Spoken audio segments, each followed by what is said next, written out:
Hello, everybody, and welcome to the second episode of What Were You Thinking, the video series by the Texas Quidditch Conference, where we walk through a couple of plays, review the film, and ask the players involved to give us their thoughts on the play.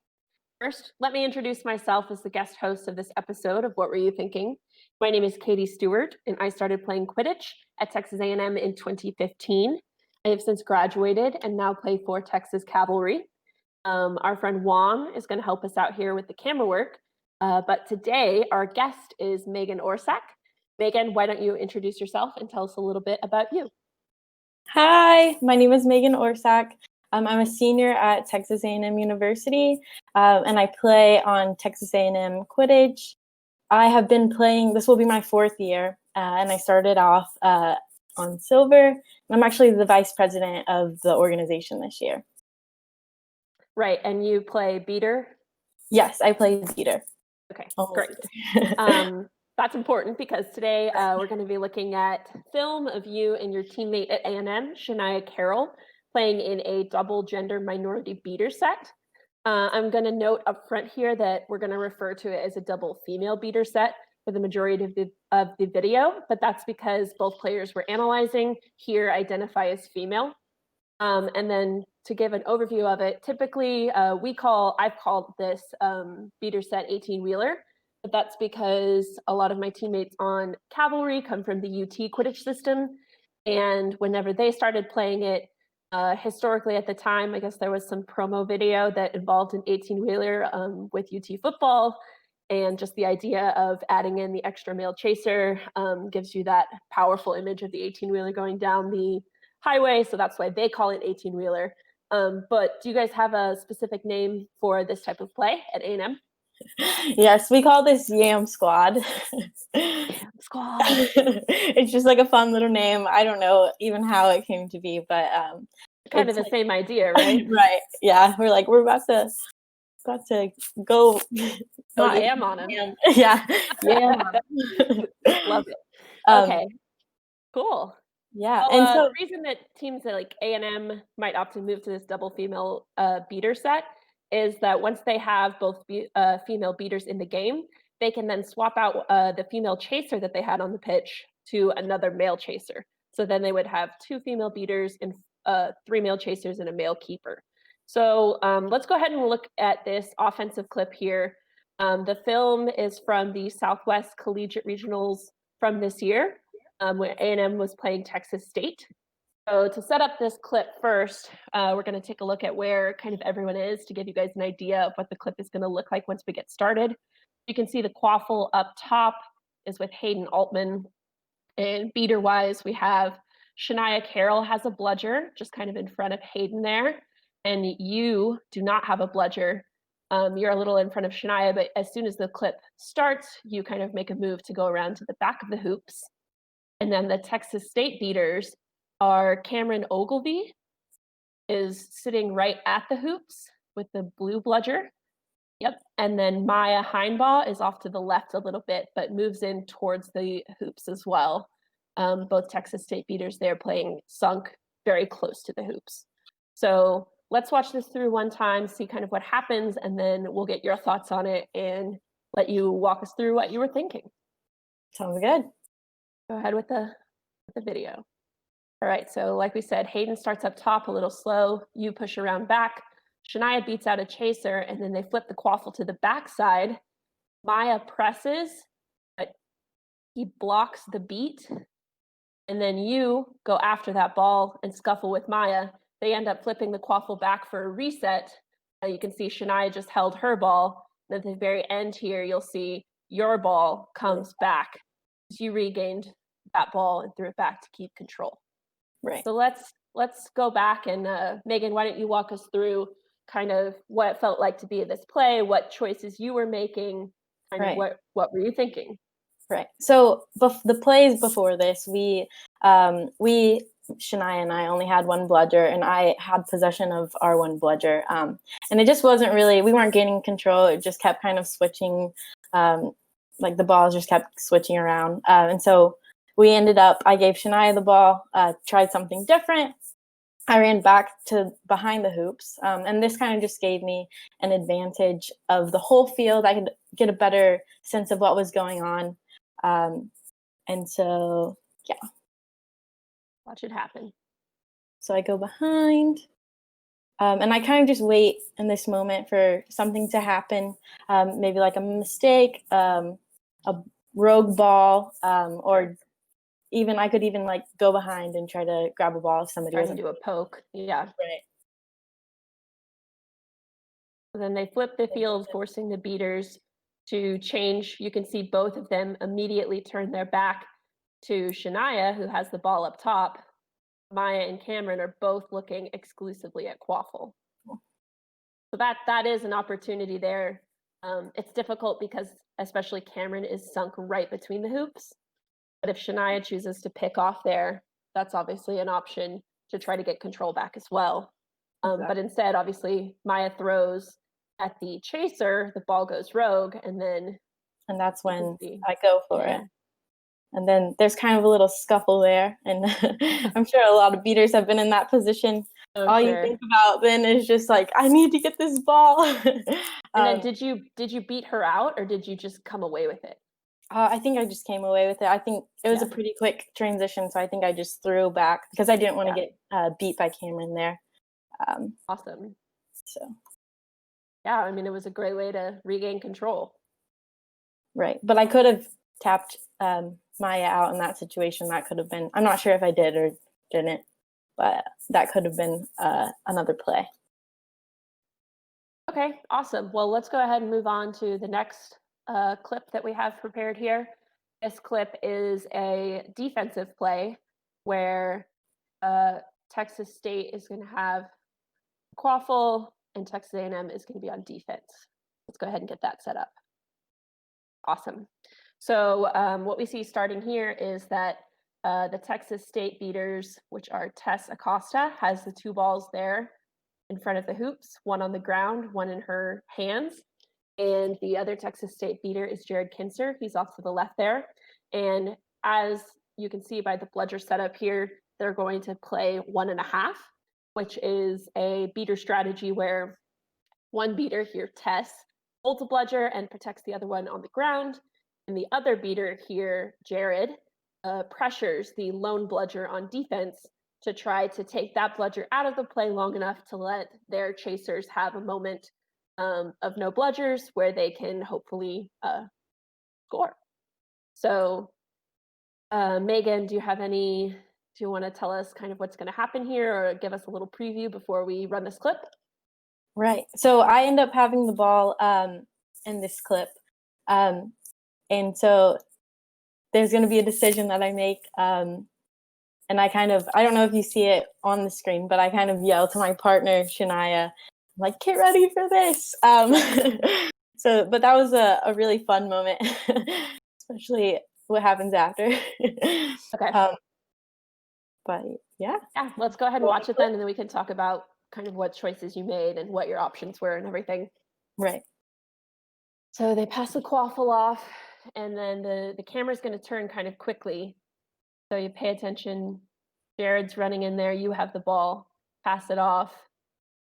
The ref kind of runs in to send Jared back to hoops, which allows Shania then to be the only beater in the play. She presses Quaffle, which causes the turnover. Right. So let's take that back. Now, Megan, why don't you walk us through kind of what your thought process was, what choices you made, what options you had, stuff like that. Right. So actually before this even happened, before these plays, they had been running this play actually with Jared, the 1.5. And so we kind of had our little beater huddle. I don't know if it was a timeout or it was during a timeout. And everybody was like, okay, like, let's think of strategies. Like, if this happens, what are you going to do? And somebody actually, Aaron or Goob, had Aaron Gaber Michael. Yes. AKA Goob. Goob. This play was ran on him before, and he was just quick enough to just step out of the way.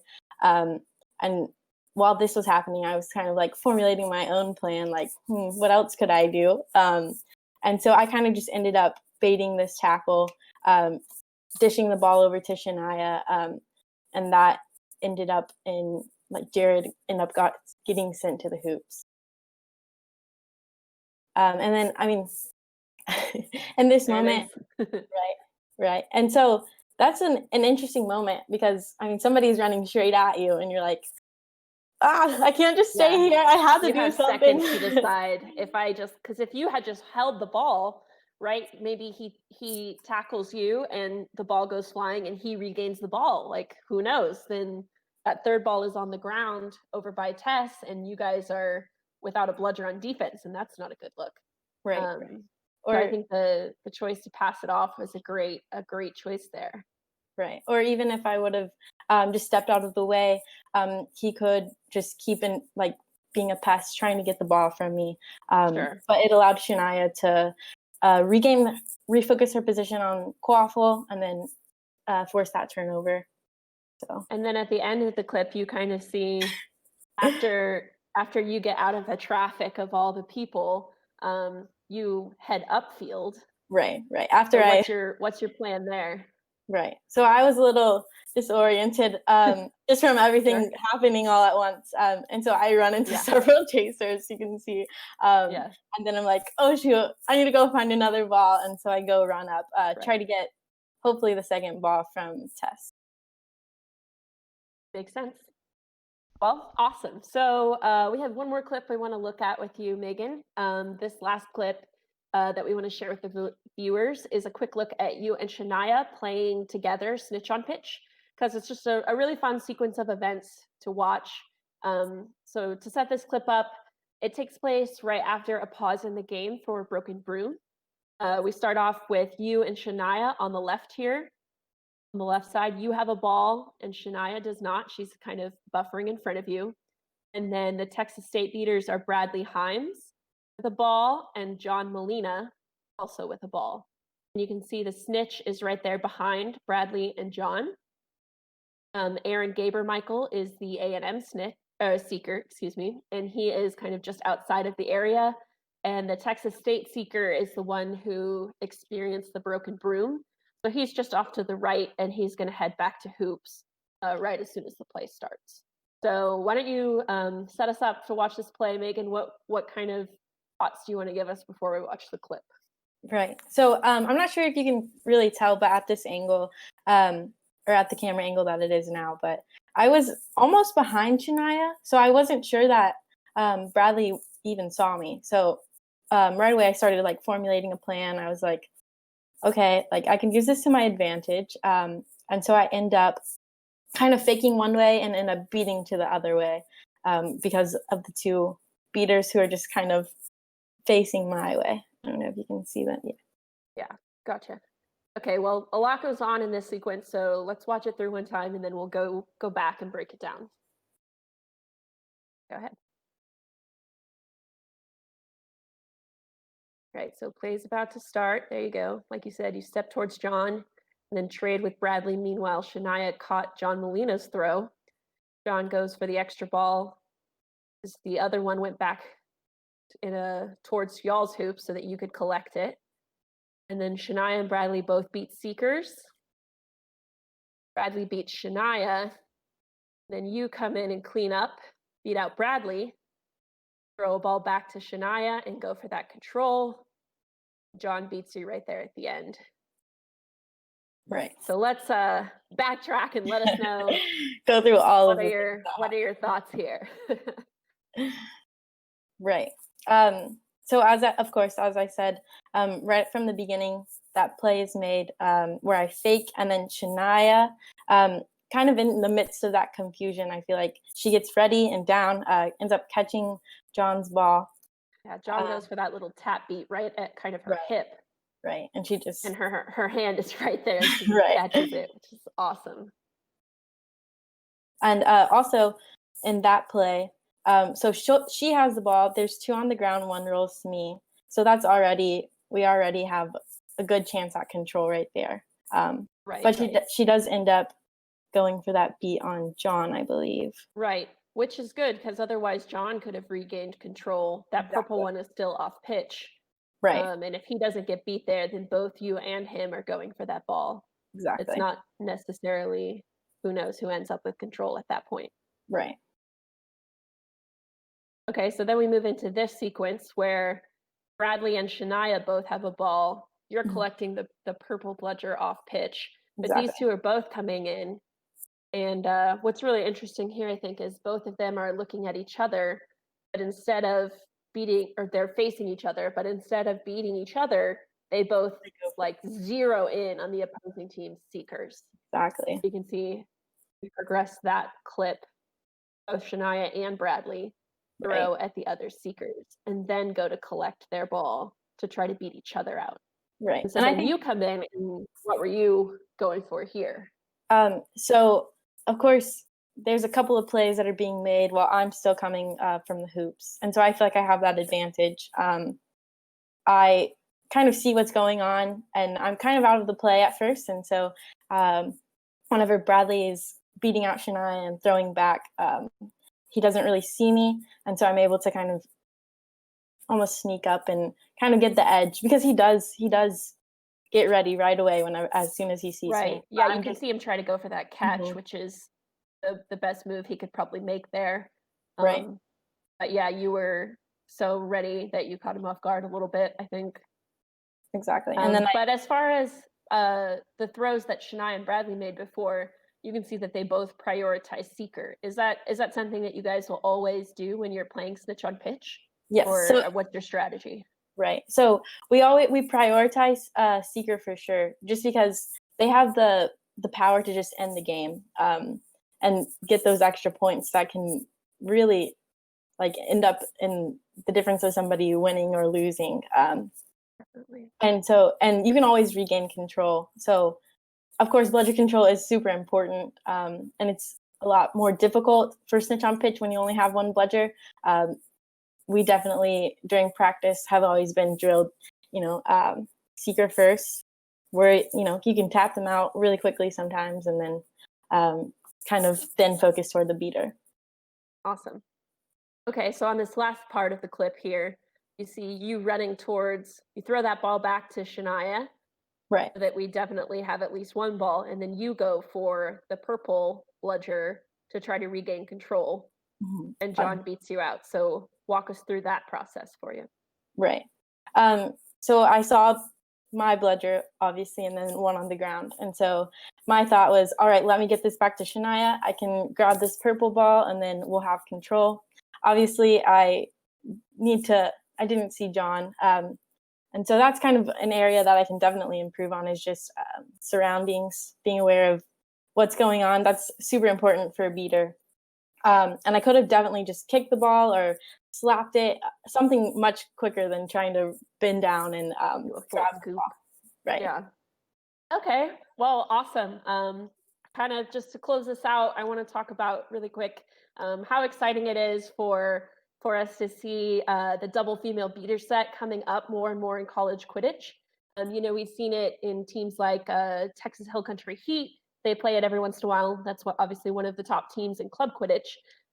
But UT has played it in the past, and now to see you guys at Texas A&M playing it, I think that's super exciting. It gives completely new looks for the beaters, and we didn't even really touch too much on the chaser aspect of playing the double female beater set, which obviously can give you some size strength advantages with having 4 male chasers on at once. But Megan, what do you think? What do you think about Quidditch going forward? Double female beater set. Give Right. us your thoughts. So the really exciting part about this is Shania and I had never ran Yam Squad during practice at all. So Yeah. I think that this really just speaks on the chemistry that we had together. We both started off, so we're the same age, both going to be seniors. And we have gone through Quidditch together, like right there. Even during our silver days, we made the same practices. So I think that just adds to the chemistry because we learned everything the same way, and whenever we were put in together, it was just like that. We were on the same page. We kind of assess everything really similarly. And so I think that really speaks to why that our YAM squad worked out so well. But I'm really excited because, I mean, that was the first of what's to come, I think. And so I think we'll see this more often, especially after we get back. Everything gets back to normal whenever COVID kind of dies down a little bit. But I'm excited. Yeah, I mean, to echo that, hopefully we can all get back out on the pitch soon. I'm so excited to see more looks like this from you guys, from other college teams across Texas. And yeah, it's great. To close us out today, thank you, Megan, for joining us and sharing your thoughts. Thank you, Juan, for running the camera. And we'll hope to see you guys next time. Thanks, everybody.